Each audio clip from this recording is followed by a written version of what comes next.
Tonight, the mayor of Aurora is calling the death of Elijah McClain heart-wrenching, a day after the release of a harshly critical report on how the Aurora Police Department handled the case.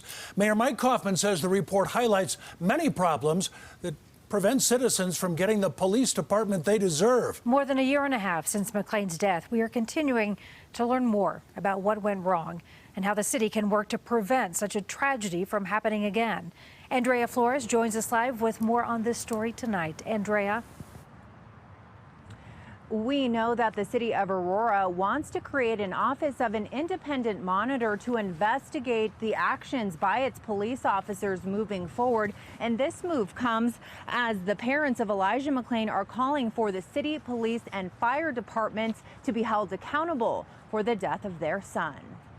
Elijah McClain should still be here today. The Aurora Police Chief is speaking out for the first time following an independent investigation into the death of Elijah McClain. And I will hold myself as well as our officers accountable. The report, released Monday, is highly critical of how Aurora police and fire paramedics handled the interaction with McClain. It is completely inappropriate for me to comment on wrongdoing or anything that I should elaborate on until that grand jury has the opportunity to look at this case with their eyes. Aurora Fire Chief Fernando Gray addressed the department's use of ketamine, the sedative used on McClain. We do not envision re-implementing ketamine into our system within the next 30 days. The independent panel addressed limitations in their investigation. Not being able to talk to any of the individuals that were there that evening was a significant limitation. Our officers have both individual and interest in terms of their potential outcome of their criminal exposure,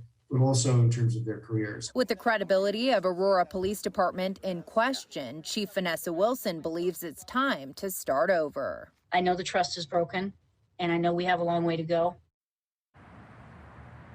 The independent investigation found officers quickly moved in to frisk McClain without any evidence he had committed a crime. Today, the Aurora Police Chief said that officers will now be instructed to slow down and take their time when assessing a suspicious person. Reporting live tonight in Aurora, I'm Andrea Flores covering Colorado First.